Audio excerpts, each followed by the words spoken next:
guys? Thomas Mott here. Welcome to the Thomas Mott Show. On a Tuesday, we have some breaking news regarding the Philadelphia Eagles. They've signed a linebacker in Nicholas Morrow, the former Bear linebacker. Jeremy Fowler has the tweet. Throw it up on your screen. Let's jump right into this quote.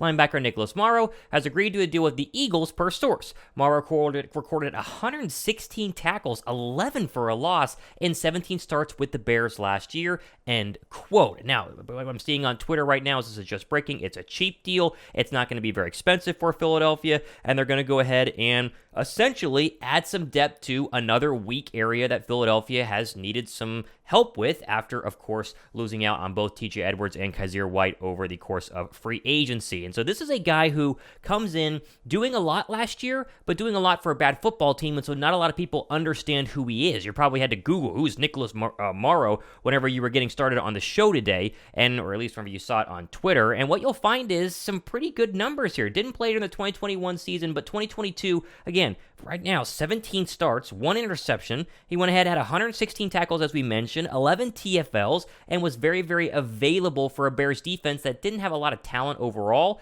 but still had somebody in Morrow who could benefit from not having a lot of talent and being one of the better players at linebacker for the team and making, again, a bunch of plays. Drafted in 2017 out of Oakland, didn't do much his first 3 years with the Raiders.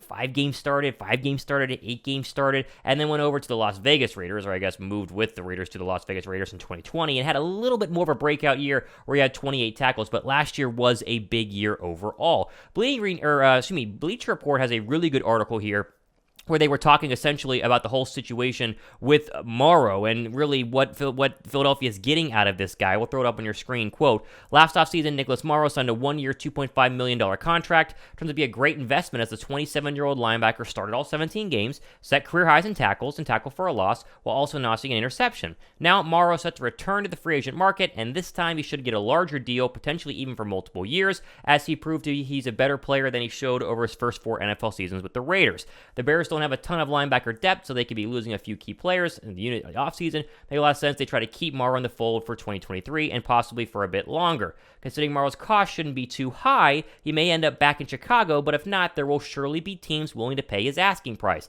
The projected contract from this article was 2 years and $9 million.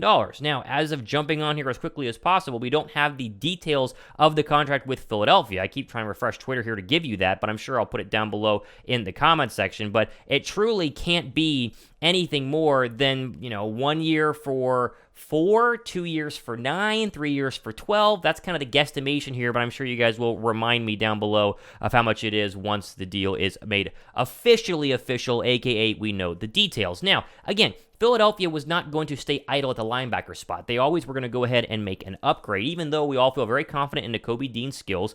The issues behind him are very clear. Right now, Sean Bradley is your other starting linebacker, and you have Davion Taylor on the ESPN NFL or Eagles depth chart. And while Taylor flashed for 6 games 2 years ago, he was non-existent last year. Sure, behind team high tackler TJ Edwards and Kazir White, and the emergence of Nakobe Dean as a third-round draft pick, but Taylor was my pick to be the other starting linebacker who could possibly compete with Sean Bradley. But at the same time, I do think now you bring in Morrow and he's going to be one of the starting linebackers. And I think what Philadelphia decided to do with this move very, very simply is, hey, let's make sure we have somewhat of a veteran at linebacker. That way the linebacking core doesn't bite us in the butt and turn into be a massive, massive young hole for Philadelphia. Because imagine if it is or was going to be Dean and Davion Taylor. Sure, the potential there is very high. Like the ceiling is way up there, but the floor stays pretty low as well. And if both of them struggle and the entire Eagle defense is good minus linebacker, everyone will point back to Howie and go, Howie, you didn't sign Bobby Wagner. You didn't bring back TJ Edwards, blah, blah, blah. Why didn't you make this place better? And we know they're not going to draft a linebacker in the first round. There really isn't a good one that Philadelphia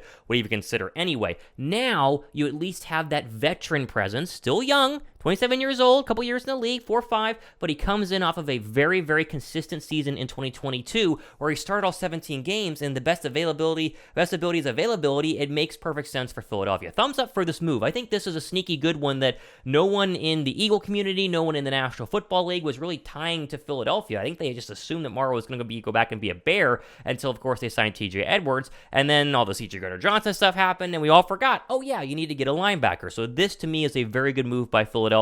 It feels very similar to the Kazir White move last year where it was like, oh wait, who's Kazir White? Oh, Wait, he played really well with the Chargers last year. Oh, okay, this makes a lot of sense. Cheap deal, sure, come on over. And White was good. I mean, he wasn't terrible. He had one of the better open field tackling statistics in the National Football League. Wasn't a superstar by any means. Didn't make a bunch of big, game-changing plays, but was a solid linebacker for what was a solid linebacking core in Philadelphia. And Howie, again, has emphasized time and time again, he doesn't need the best linebacking core in the National Football League. He wants the best front four. He wants a really good secondary, and that front four will create gaps for linebackers to have shots at open field tackles, and that's how T.J. Edwards made his money in Philadelphia, was plugging holes and making tackles whenever they were parted for him like the Red Sea from Jordan Davis or Fletcher Cox or, the rest of the young guys or the, overall guys on the Eagle defensive line. So a good move overall here by Philadelphia. I think it's going to make a ton of sense. I will say there was an article that linked Bobby Wagner to Philadelphia and saying that he was the best fit for the Eagles because the Eagles need linebacker help. That has officially died, and drafting a linebacker, I think, has officially died. And so Philadelphia,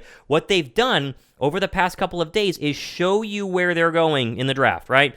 They shored up cornerback by bringing back both cornerbacks. They've now basically shored up linebacker. And so the number of positions at number 10 and 30 is getting smaller. Is it Bijan at number 10? Is it a running back? We'll have a show on that a little bit later today. Is it Brian Branch, the safety? Because they probably still need one, even though they signed Justin Evans yesterday. Show on that later today. Is it going to be a defensive lineman, offensive lineman? Like, it's narrowed in on where they're going to go at number 10. And I think that this kind of further proves the point. They will not be taking a linebacker by any means anytime soon in what is a very low draft pick year for Howie Roseman, only having 5. So I think this is solid. And again, I'm trying to get you guys the contract details here. I keep refreshing Twitter because this is happening as soon as we're jumping on. It is a 1-year deal according to Pro Football Focus. So there you go. It's a 1-year deal. It'll be probably a 1-year, $3, $4, $5 million deal. And that essentially is going to be all Philadelphia has to pay to get a pretty solid starting linebacker in the National Football League. And so yet again, and when everyone was talking about, how he's going to lose all these players,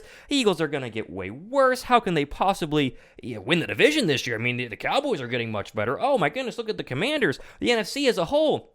Howie comes back, brings back the majority of his players. He loses C.J. Gardner-Johnson, but that seemed to be more drama than actual money issue. And then has gone out and made some pretty interesting additions. Grady Williams coming in, Justin Evans coming in, Rashad Penny coming in, Morrow coming in. I think you're seeing these 1-year prove-it deals for guys that think, oh wait, the Eagles are a really well-run organization, well-coached football team. All I got to do is get on that team, take a 1-year deal. I'm going to have a baller season. And then if Morrow goes to the offseason next year with back-to-back 17-game seasons, back-to-back 100-plus tackles, someone might offer him a 3-year, $19 million deal, and then he cashes in on his third contract of his career. So we'll keep an eye on this. Obviously, I have a Bijan Robinson show talking about Bijan visiting Philadelphia. That was supposed to be happening right now until this happens, so it'll be happening later today. So stay tuned, subscribe, thumbs up for that, as I try to give you guys all the latest stuff that happens with the National Football League as a whole here. It's, again, never surprises me when Howie makes moves. It just always gets more interesting by the day. I'm Thomas Mott. This has been the Thomas Mott Show.